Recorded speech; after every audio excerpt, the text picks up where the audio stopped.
નમસ્કાર વિદ્યાર્થી મિત્રો, Vivekananda science academy and Vivekananda NEET JEE સેન્ટરમાં આપ સૌનું હાર્દિક સ્વાગત છે દોસ્તો. Myself B R Patel and my subject is physics.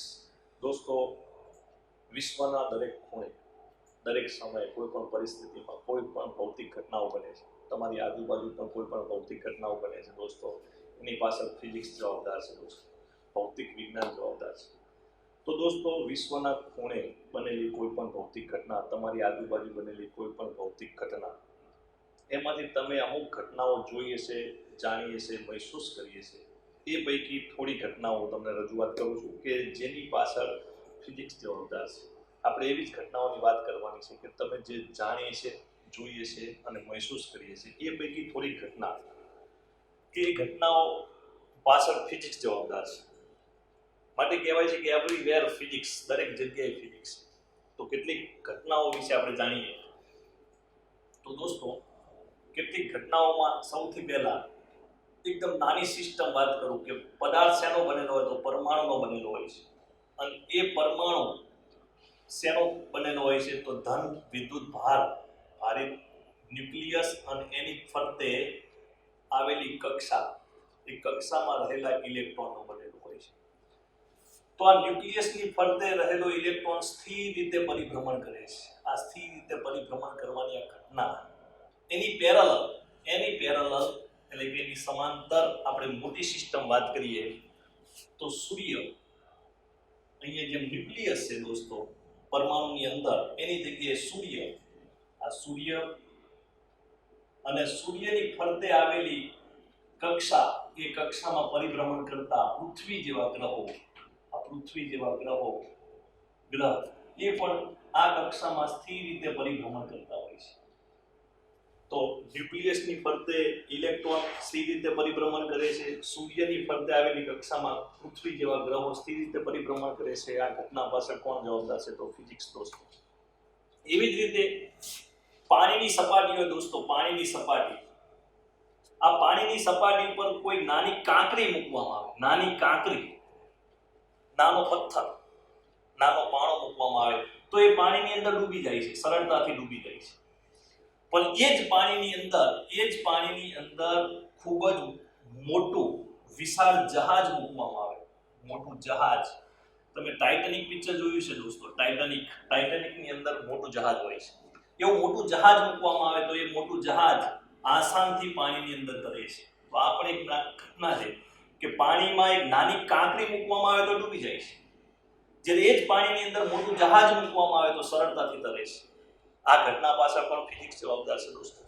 એવી જ રીતે માનો કે તમારી વાત કરીએ એટલે કે આપણે હવાની અંદર જો ઉડવું હોય, હવાની અંદર તમારે ઉડવું હોય એટલે કે હવામાં તરવું હોય તો તમે હવાની અંદર તરી શકતા નથી. ટ્રાય કરો, 4 માળની બિલ્ડિંગ ઉપર જઈને એકવાર કૂદકો મારીને ઉડવાનો પ્રયત્ન કરો.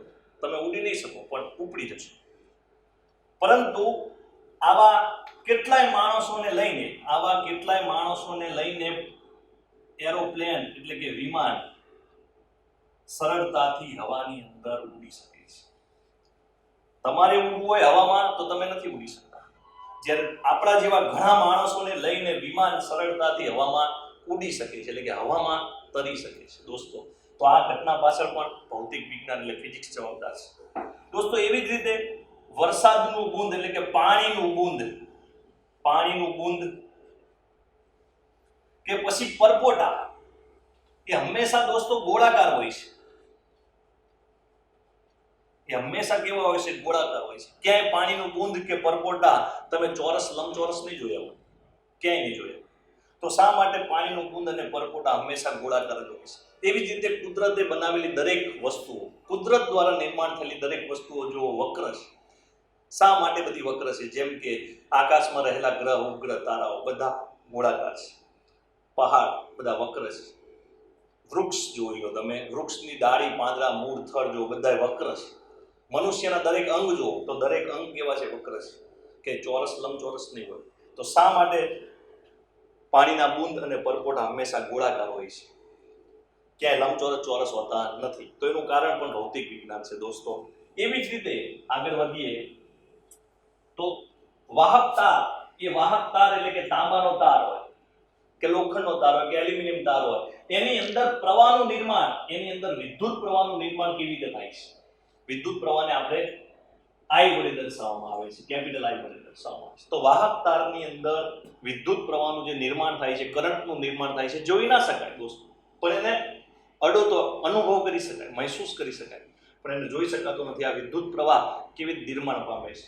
એવી રીતે તમે જો ચુંબકની વાત કરીએ તો આપણી પાસે એક ગજ્યો ચુંબક હોય કે પછી હોકાયંત્રમાં રહેલું સોયાકાર ચુંબક હોય.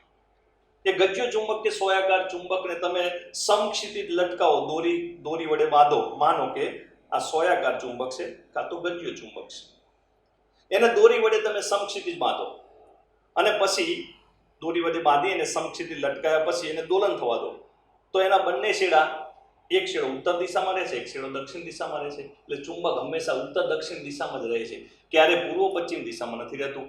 તો ચુંબક શા માટે હંમેશા ઉત્તર દક્ષિણ દિશામાં સ્થિર રહે છે, પૂર્વ પશ્ચિમ દિશામાં શા માટે સ્થિર રહેતું નથી?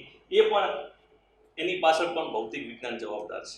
એવી જ રીતે દોસ્તો આગળ વધીએ તો તમે પૃથ્વીની વાત કરીએ. આ પૃથ્વી છે, આ પૃથ્વી લઈ લઈએ. હવે પૃથ્વી, માન લઈએ કે આ ગ્રહ છે, એ પૃથ્વી છે. એ પૃથ્વી સૂર્યની ફરતે તો પરિભ્રમણ કરે છે, પરંતુ પોતાની ધરીની ફરતે પણ પરિભ્રમણ કરે છે દોસ્તો. તો પૃથ્વીની ખાસિયત સૂર્યની ફરતે તો પરિભ્રમણ કરે છે, પરંતુ પોતાની એક કાલ્પનિક ધરીની ફરતે પણ પરિભ્રમણ કરે છે.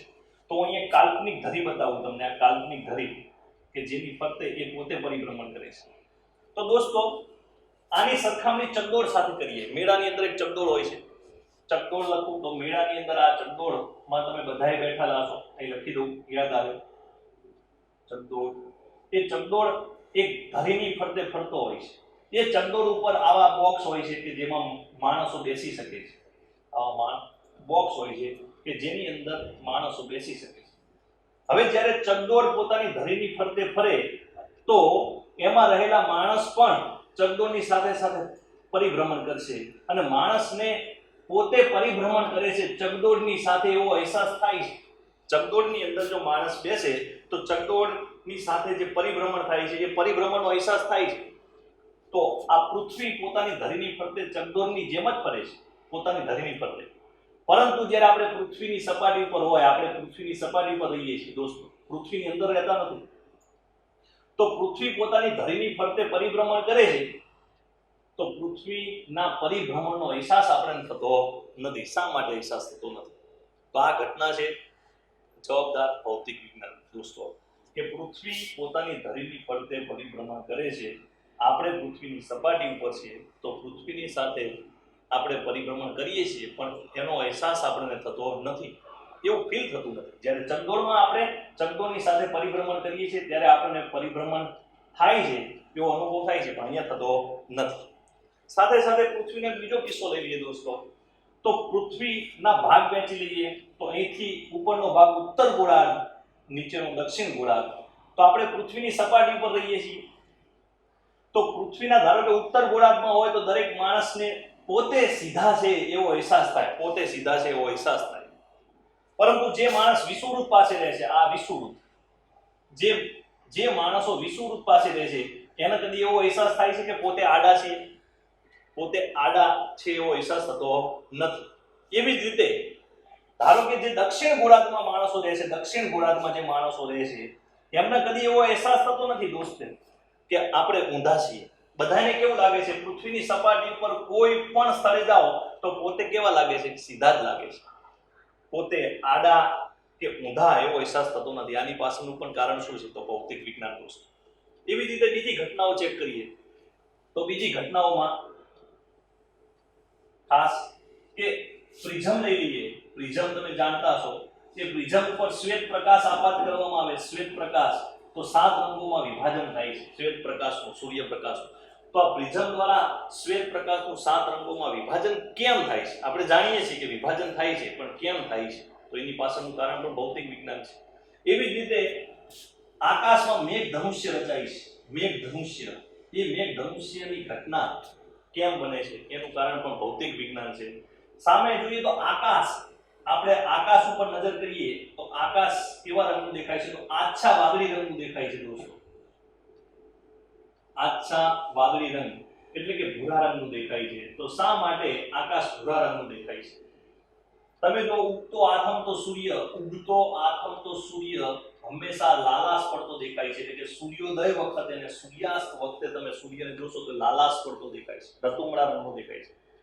એવી રીતે કોઈ ડેન્જર સિગ્નલ, જેમ કે ઉદાહરણ તરીકે આપણે જોઈએ તો મોબાઈલનું જે ટાવર હોય, દરેક ગામમાં મોબાઈલનું ટાવર હશે, મોબાઈલના ટાવર ઉપર એક નાનો બલ્બ હશે, એ બલ્બ હંમેશા રેડ કલરનો જ હોય છે. એવી ડેન્જર સિગ્નલ હંમેશા રેડ જ રાખવામાં આવે છે. શા માટે ડેન્જર સિગ્નલ રેડ કલરનું રાખવામાં આવે છે? તો આ બધી ઘટનાઓ તમે જાણી છે, જોઈ છે, અનુભવી છે. ઘણી બધી ઘટનાઓ પૈકી થોડી ઘટનાઓ મેં તમને જણાવી. આ બધી જ ઘટનાઓ પાછળ કોણ જવાબદાર છે? તો દોસ્તો ફિઝિક્સ, ભૌતિક વિજ્ઞાન જવાબદાર છે. માટે કહેવાય છે કે એવરીવેર ફિઝિક્સ, દરેક જગ્યાએ ફિઝિક્સ છે. તો ફિઝિક્સ એક રસપ્રદ વિષય છે, જેને તમે માણો, સમજો, ભણવાની બહુ જ મજા આવશે. સાથે સાથે ફિઝિક્સ સરળ વિષય છે દોસ્તો. ફિઝિક્સ રસપ્રદ તો વિષય છે જ, પણ ફિઝિક્સ એક સરળ વિષય છે. સરળ વિષય એટલા માટે કે બીજા સબ્જેક્ટની સાપેક્ષે તમે આમાં આસાનથી 100 માંથી 100 માર્ક્સ કવર કરી શકો છો. એટલો સરળ વિષય છે. બીજા સબ્જેક્ટની સાપેક્ષમાં ફિઝિક્સમાં તમે સરળતાથી 100 માંથી 100 માર્ક્સ કવર કરી શકો છો. તો આપણે કઈ રીતે 100 માંથી 100 માર્ક્સ કવર કરવા એની સમજૂતી કરીએ. શા માટે ફિઝિક્સ બીજા વિષયની સાપેક્ષે સરળ છે? કઈ રીતે આપણે ફિઝિક્સમાં 100 માંથી 100 માર્ક્સ લાવવા? બોર્ડની પરીક્ષામાંથી 100 માંથી 100 તો લાવી શકશો, પરંતુ બોર્ડની પરીક્ષા પૂરી થયા પછી ગુજકેટ, નીટ અને જીની પરીક્ષામાં પણ ફિઝિક્સમાં તમે સારું પરફોર્મન્સ બતાવી શકો છો બીજા સબ્જેક્ટની સાપેક્ષમાં. તો કઈ રીતે? તો થોડી એની માહિતી મેળવીએ, ત્યારબાદ આગળ વધીએ દોસ્તો.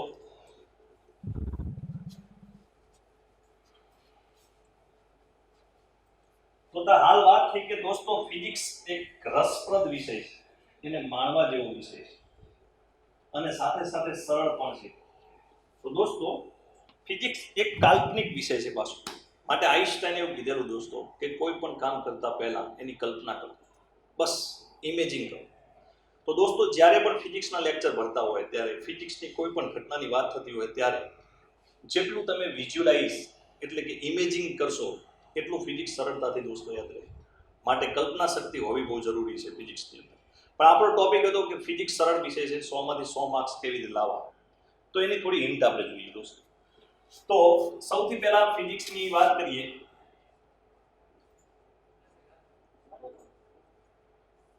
ફિઝિક્સ નું પેપર, તો ફિઝિક્સનું પેપર દોસ્તો 100 ગુણનું હોય છે. સમજો, મારે તમને સમજાવવાનું છે કે ફિઝિક્સની અંદર 100 માંથી 100 ગુણ કેવી રીતે લાવવા, એ આપણો ટાર્ગેટ છે.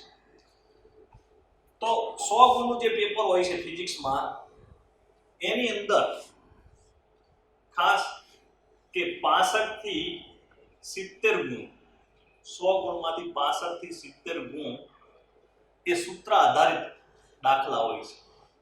સૂત્ર આધારિત દાખલા એટલે કે મેથ્સ હોય છે, ગણિત હોય છે. જ્યારે બાકી જે છે 30 થી 35 ગુણના પ્રશ્નો ગુણ એ દોસ્તો થિયરી ટાઈપ હોય છે. થિયરી હોય છે એટલે ટોટલી વર્ણનાત્મક. હવે આપણે સાયન્સની અંદર બે ગ્રુપ છે, એક ગ્રુપ અને બી ગ્રુપ. એટલે બી ગ્રુપ વાળા જે વિદ્યાર્થીઓ છે, એક બી ગ્રુપ વાળા વિદ્યાર્થીઓ છે, એક એ ગ્રુપ વાળા વિદ્યાર્થીઓ છે. મેં એ વાત કરી કે ફિઝિક્સના 100 ગુણના પેપરમાં 65 કે 70 ગુણ સૂત્ર આધારિત દાખલા છે, એટલે કે મેથ્સ હશે દોસ્તો. તો બી ગ્રુપ વાળા વિદ્યાર્થીઓને તરત એવો પ્રશ્ન થશે કે સર મેથ્સના ડરથી તો અમે બી ગ્રુપ રાખ્યું છે. ઘણીવાર એવો પ્રશ્ન બને કે સર મેથ્સના ડરથી તો અમે બી ગ્રુપ રાખ્યું છે. ઘણા વિદ્યાર્થીઓને આવો પ્રશ્ન હોય. પણ દોસ્તો ફિઝિક્સમાં જે મેથ્સ આવે છે, ફિઝિક્સમાં જે મેથ્સ એ ગણિત એકદમ બેઝિક હોય છે દોસ્તો. એકદમ બેઝિક એટલે કે સામાન્ય હોય છે. આ બેઝિકની અંદર 4 ક્રિયા કોમન હોય છે જે તમે વર્ષોથી ભણતા આવો છો. ભાગુ સબા, ભાગુ સબા એટલે કે ભાગાકાર, ગુણાકાર, સરવાળો અને બાદબાકી. આ બેઝિક મેથ્સની અંદર આ તો કોમન ક્રિયા હોય છે જેમાં તમારી માસ્ટરી છે. ભાગાકાર, ગુણાકાર, સરવાળા, બાદબાકી. આનો વિશેષ ઉપયોગ કરીને એક છેદ ઉડાડતા આવડવું જોઈએ, એક સામાન્ય કાઢતા આવડવું જોઈએ ફિઝિક્સના આ મેથ્સની અંદર. બીજું વધારાનું બેઝિક મેથ્સ શું આવશે? એક તો આનો ખાસ ઉપયોગ આવશે ફિઝિક્સના મેથ્સમાં. બીજું વધારાનું બેઝિક તો એક વિકલન આવશે, વિકલન, એક સંકલન અને એક ત્રિકોણમિતિ. ત્રિકોણમિતિ દોસ્તો એ બેઝિક મેથ્સ તરીકે છે અને એકદમ સરળ દોસ્તો, સાવ સરળ આવ્યું આવશે. અને આ બેઝિક મેથ્સ, વિકલન, સંકલન અને ત્રિકોણમિતિ, આ તો તમે પાવરફુલ છો આમાં, ભાગુ સભામાં. પરંતુ આ જે વિશેષ મેથ્સ આવશે એ પણ એકદમ સરળ. અને આ વિશેષ મેથ્સ તમને જે તે ટોપિકની સાથે અથવા જે તે ટોપિકની અગાઉ તમને આ શીખવવામાં આવશે. અને એ રીતે શીખવવામાં આવશે, એકદમ સરળ પદ્ધતિ, સરળ ભાષામાં, સરળ રીતે શીખવવામાં આવશે કે તમને એવો અહેસાસ પણ નહીં થાય કે આપણે મેથ્સ ભણી રહ્યા છીએ કે ફિઝિક્સ ભણી રહ્યા છીએ. એવો પણ અહેસાસ નહીં થાય. એકદમ સરળ રીતે તમને શીખવવામાં આવશે, જે ટોપિકની સાથે સાથે અથવા ટોપિકની અગાઉ તમને શીખવવામાં આવશે. એટલે આની કોઈ ચિંતા કરવાની નથી, એકદમ સરળ આવે છે. હવે બાકી રહી થિયરી. તો થિયરી 30 કે 35 ગુણની હોય છે. હવે આની અંદર આપણે ઊંડાણપૂર્વક જઈએ આપણે કે આપણે ફિઝિક્સ 2 ધોરણમાં ભણવાનું છે, એક 11 સાયન્સ અને 12 સાયન્સ. તો એની વાત અહીંયા કરું છું દોસ્તો. હું તમને 2 વર્ષની અંદર ફિઝિક્સમાં કેવી રીતે તૈયારી કરવાની છે અને એ તૈયારીનો ઉપયોગ નીટ, જી અને ગુજકેટમાં કેવી રીતે કરવાનો છે એની માહિતી આપું છું. એટલે તમે ખાસ અહીંયા ધ્યાન આપજો. તો આપણે જે ફિઝિક્સ ભણવાના છે, 2 ધોરણમાં ભણવાના છે, એક 11 સાયન્સ અને એક 12 સાયન્સ દોસ્તો. તો 11 સાયન્સ નું ફિઝિક્સ જે હાલ તમે સ્ટાર્ટ કર્યું છે અને પછી 12 સાયન્સ નું ફિઝિક્સ જે થોડા મહિના પછી તમે શીખવાનું ચાલુ કરશો. તો સૌથી પહેલા આપણે 12 સાયન્સના ફિઝિક્સની વાત કરીએ. તો તમને તરત પ્રશ્ન થાય કે હાલ તો આપણે 11 સાયન્સ ભણવાનું છે, તો 12 સાયન્સનું ફિઝિક્સની વાત કેમ? તો દોસ્તો 12 સાયન્સની ફિઝિક્સ અત્યારથી તમારા માઇન્ડમાં રાખવાનું છે. 12 સાયન્સનું ફિઝિક્સ અત્યારથી આપણા માઇન્ડમાં હોવું જોઈએ. બીજી વસ્તુ કે 12 સાયન્સના ફિઝિક્સની સાપેક્ષમાં 11 સાયન્સનું ફિઝિક્સ શા માટે શીખવાનું છે, એની તૈયારી કેવી રીતે કરવાની છે, શા માટે 11 સાયન્સનું ફિઝિક્સ શીખવું પડશે 12 સાયન્સની સાપેક્ષે, અને એની તૈયારી કેવી રીતે કરશો. માટે પહેલા 12 સાયન્સના ફિઝિક્સની વાત કરી લઈએ, કારણ કે આપણો ટાર્ગેટ છે ખાસ 12 સાયન્સ. તો 11 સાયન્સનું ફિઝિક્સ શા માટે શીખવાનું છે, તો આની સરખામણી કરીએ આપણે. તો દોસ્તો પહેલા 12 સાયન્સના ફિઝિક્સની વાત કરું અને એની સાપેક્ષે 11 સાયન્સના ફિઝિક્સની વાત કરીશ.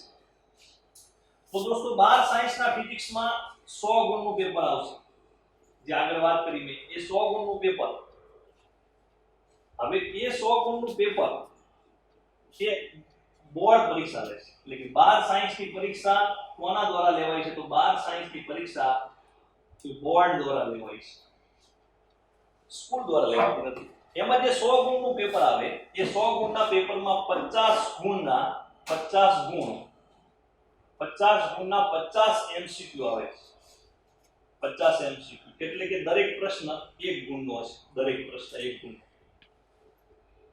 તો બાકી રહ્યા 50. તો 50 ગુણના 2 ભાગ પાડીએ. તો 50 ગુણના 2 ભાગમાં દોસ્તો 25 ગુણ, લગભગ 25 ગુણના એક્ઝામ્પલ આવે છે. 25 ગુણના સૂત્ર આધારિત દાખલા હોય છે. બાકીના 25 ગુણના, બાકી જે 25 ગુણ છે એ 25 ગુણની થિયરી હોય છે દોસ્તો. થિયરી. હવે 25 ગુણના સૂત્ર આધારિત દાખલામાં 2 ગુણના પણ દાખલા હોઈ શકે, 3 ગુણના પણ દાખલા હોઈ શકે અને 4 ગુણના પણ દાખલા હોઈ શકે. અહીંયા 25 ગુણની જે થિયરી છે, એ થિયરીમાં 2 ગુણની પણ થિયરી હોઈ શકે, 3 ગુણની પણ થિયરી હોઈ શકે અને 4 ગુણની પણ થિયરી હોઈ શકે. હવે સમજવા જેવું વાત છે, હું તમને જે સમજાવું તે. હવે 25 ગુણના જે દાખલા છે દોસ્તો, એ 25 ગુણના દાખલા સૂત્ર આધારિત હોય છે ખાસ. હવે બીજી વસ્તુ, જે આ 25 ગુણની થિયરી હોય છે, એ 25 ગુણની થિયરીમાં મોટા ભાગે 25 ગુણની જે થિયરી છે 2 ગુણની પણ હોઈ શકે, 3 ગુણની પણ હોઈ શકે, 4 ગુણની પણ હોઈ શકે. એમાં મોટા ભાગે જે થિયરી હોય છે સૂત્ર સાબિત કરવાની હોય છે. તો મોટા ભાગે થિયરી સૂત્ર સાબિત કરવા માટેની હોય છે.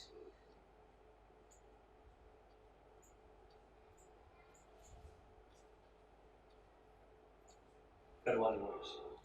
એટલે આ એક પ્રકારની સૂત્ર સાબિત કરવાની આ એક પ્રકારની થિયરી, એક પ્રકારના દાખલા થાય. એટલે કે વન ટાઈપ ઓફ એક્ઝામ્પલ જ છે આ.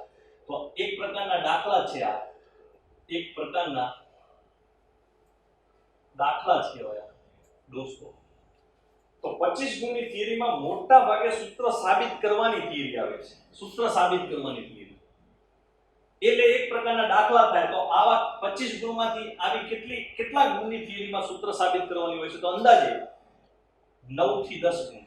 9 થી 10 ગુણ દોસ્તો.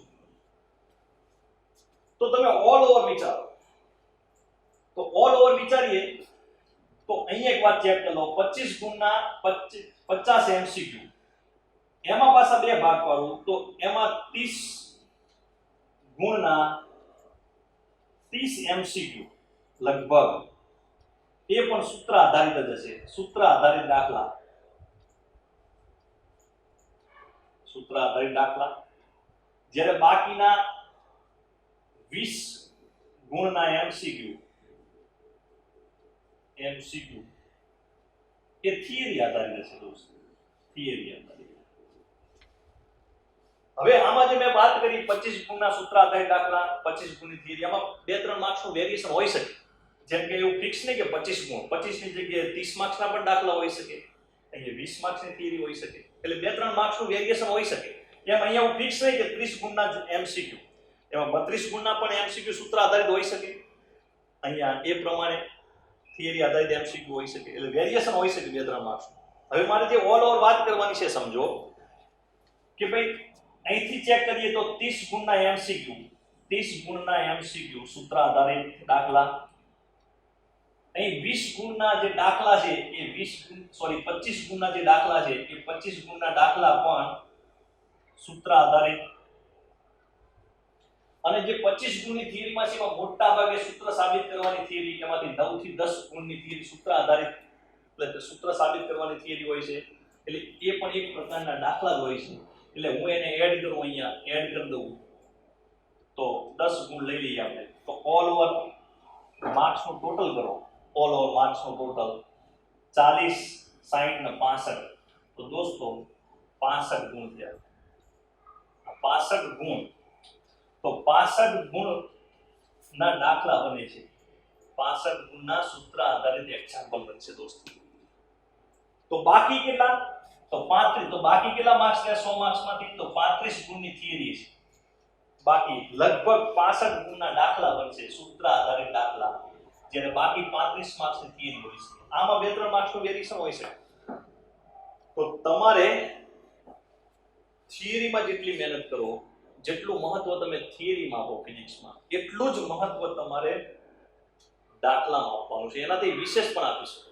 એટલે જેટલી મહેનત તમે ફિઝિક્સમાં થિયરી પાકી કરવામાં, થિયરી સમજવામાં કરો છો, એટલું જ મહત્વ તમારે દાખલામાં પાકા કરવામાં, સમજવામાં, અથવા એનાથી વિશેષ તમારે એનર્જી આપવાની છે આમાં. એટલે ખાસ આપણે વધારે સૂત્ર આધારિત દાખલા વધારે પૂછાતા હોય છે. હવે વિચારો કે અમુક બાળક એવું હોય, આ 35 માર્ક્સની થિયરી છે, અંદાજેના 65 માર્ક્સના અંદાજે દાખલા છે.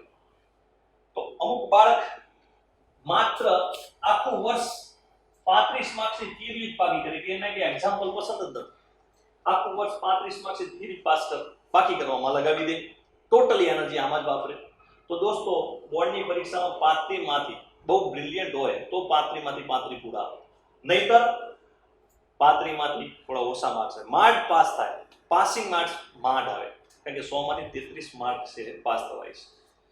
પરંતુ અમુક પાછા છોકરા એવા હોય કે જે માત્ર 65 ગુણના દાખલા પાકા કરવામાં આવે, પોતાની એનર્જીનો ઉપયોગ કરે, 65 ગુણના દાખલા તૈયાર કરે, MCQ દાખલા. તો દોસ્તો એ આસાનથી ફર્સ્ટ ક્લાસ આવી છે. અને જો બ્રિલિયન્ટ હોય તો 65 માંથી 65 માર્ક્સ લાવી શકે. પરંતુ દોસ્તો આપણે એવું નથી કરવું. જો તમે રાઈટ ટાઈમ, સરે વાત કરી હતી, રાઈટ ટાઈમ, રાઈટ મેથડ અને રાઈટ ડાયરેક્શન, આ ત્રણેયનો સમન્વય કરી રોજનું રોજ પદ્ધતિસર સાહેબની સલાહ સૂચન અનુસાર જો તમે ફિઝિક્સ પાસ કરો તો આ 35 માર્ક્સની થિયરી કમ્પ્લીટ થઈ જાય, 65 માર્ક્સના દાખલા કમ્પ્લીટ થઈ જાય અને તમારે આસાનથી 100 માર્ક્સ તમે ફિઝિક્સમાં કવર કરી શકો છો. પણ એના માટે રાઈટ ટાઈમ, રાઈટ મેથડ અને રાઈટ ડાયરેક્શન અને સાહેબની સલાહ સૂચન અનુસાર તમે જો તૈયારી કરો તો આમાંથી એક પણ માર્ક્સ ના જાય આપણા હાથમાં. 100 માંથી 100 માર્ક્સ થાય આપણા હાથમાં આવી જાય. તો બીજી એક વસ્તુ કહી દઉં દોસ્તો, આ જે થિયરી છે, થિયરી અને આ એક્ઝામ્પલ, તો થિયરી પાકી કરવામાં જે ઊર્જાનો ઉપયોગ થાય છે, થિયરી પાકી કરવામાં જે ઊર્જા તમે ઉપયોગ કરો, જે શક્તિનો ઉપયોગ કરો, એના કરતા ખૂબ જ ઓછી ઊર્જામાં આ 65 ગુણના દાખલા તૈયાર થઈ જાય છે. ખાસ આ મહત્વનું કે 35 ગુણની થિયરી પાકી કરવામાં જે ઊર્જાનો ઉપયોગ કરશો તમે, એના કરતા ખૂબ જ ઓછી ઊર્જામાં તમે 65 ગુણના એક્ઝામ્પલ તૈયાર કરી શકશો, આસાનથી તૈયાર કરી શકશો. અને આ એક્ઝામ્પલમાં બેઝિક મેથ્સ આવશે. એ બેઝિક મેથ્સ તમને ટોપિકની સાથે અથવા ટોપિક અગાઉ તમને સરળ રીતે શીખવામાં આવશે અને તમે આસાનથી કવર કરી શકશો. એ આ ખાસ ધ્યાન રાખજો. ફરીથી તમારું ધ્યાન દોરું છું કે થિયરી પાકી કરવામાં જે ઊર્જાનો ઉપયોગ કરો છો એનાથી ખૂબ જ ઓછી ઊર્જામાં એક્ઝામ્પલ તૈયાર થઈ જાય છે. પણ આપણે બંને થિયરીને જેટલું મહત્વ આપીએ છીએ એટલું જ મહત્વ એક્ઝામ્પલને આપવાનું છે અથવા એનાથી વિશેષ મહત્વ આપવાનું છે, જેથી આપણે 100 માંથી 100 માર્ક્સ કવર કરી શકીએ. હવે આની સાપેક્ષે આપણે 11 સાયન્સ ચર્ચા કરી કે 11 સાયન્સ શા માટે ભણવાનું છે આપણે. તો 11 સાયન્સ ની એક્ઝામ, 11 સાયન્સ ની એક્ઝામ બોર્ડ નથી લેવાની, સ્કૂલ લેવાની છે દોસ્તો. આની એક્ઝામ સ્કૂલ લેવલે લેવાની છે અને દરેક વિદ્યાર્થી લગભગ પાસ થઈ જવાના છે. એ પાકું છે 11 સાયન્સમાં. જો તમે કોઈ આડોઅવળો પ્રશ્ન ઊભો ના કરો તો 11 સાયન્સમાંથી સ્કૂલ તમને પાસ કરીને 12 સાયન્સમાં ફરજિયાત મોકલી દેવાની છે. એ પાકું છે. તો શા માટે 11 સાયન્સનો સિલેબસ તૈયાર કરવો, એ પ્રશ્ન એનો ઉભો રહે. તો દોસ્તો બોર્ડની 12 સાયન્સની બોર્ડની પરીક્ષા પૂરી થાય, 12 સાયન્સની બોર્ડની પરીક્ષા પૂરી થયા પછી 3 મહત્વની એક્ઝામો આવે છે. તો આ બોર્ડ પછી 3 મહત્વની એક્ઝામ આવે છે. મહત્વની એક્ઝામમાં પહેલી જી પરીક્ષા આવે છે. જી એ ગ્રુપ વાળાને આપવાની છે, એ ગ્રુપ વાળા.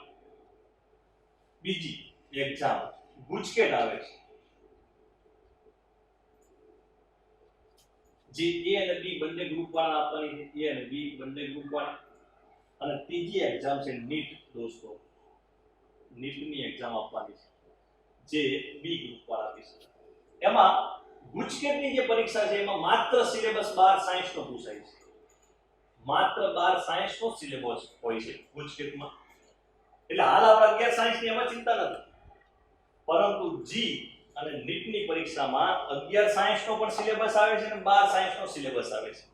એટલે ખાસ કે આપણે નીટની પરીક્ષા અને જીની પરીક્ષામાં, નીટની પરીક્ષા અને જીની પરીક્ષા, જેમાં સૌથી પહેલા વાત કરીએ નીટની પરીક્ષાની, તો નીટની પરીક્ષામાં જે ફિઝિક્સનો જે સિલેબસ હોય છે, નીટની પરીક્ષામાં જે ફિઝિક્સનો સિલેબસ હોય છે એ ફિઝિક્સના સિલેબસમાં 50% 11 સાયન્સનું ફિઝિક્સ આવે છે અને 50% દોસ્તો 12 સાયન્સનું ફિઝિક્સ આવે છે.